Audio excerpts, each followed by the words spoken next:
नमस्कार दोस्तों, आज हम आपको सुनाएंगे कृष्ण भक्ति की महान संत और कवियत्री मीराबाई के जीवन की प्रेरणादायक कहानी। मीराबाई भक्ति काल की सबसे प्रसिद्ध संत कवियत्री थीं।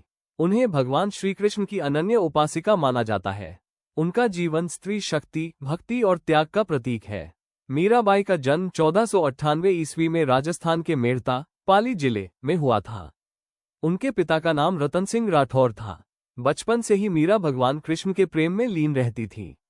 कहा जाता है कि जब वे छोटी थी तभी उन्होंने कृष्ण की मूर्ति को अपना पति मान लिया था। मीरा का विवाह मेवाड़ के राजा राणा सांगा के पुत्र भोजराज के साथ हुआ, लेकिन विवाह के बाद भी उनका मन केवल कृष्ण भक्ति में ही लगा रहा। यही कारण था कि उनके ससुराल वालों को यह व्यवहार स्वीकार नहीं था। मीरा को कई कठिनाइयों और यातनाओं का सामना करना पड़ा, लेकिन उन्होंने कृष्ण भक्ति का मार्ग नहीं छोड़ा। मीराबाई ने जीवन भर कृष्ण को ही अपना सब कुछ माना। उन्होंने भक्ति गीतों और पदों की रचना की। उनके पदों में आत्मसमर्पण, प्रेम और भक्ति की गहराई दिखाई देती है।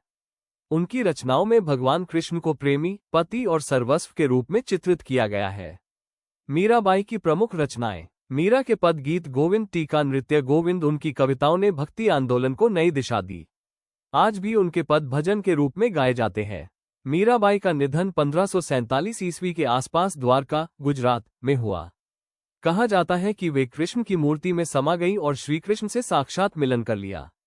मित्रों, मीराबाई का जीवन हमें ये सिखाता है कि सच्चा प्रेम और भक्ति कभी परिस्थितियों से नहीं रुकते। उन्होंने समाज और परिवार की बाधाओं को तोड़कर भक्ति का अनोखा मार्ग दिखाया। यदि जानकारी अच्छी लगी हो तो लाइक, शेयर और चैनल को सब्सक्राइब करें। वीडियो में अंत तक बने रहने के लिए शुक्रिया।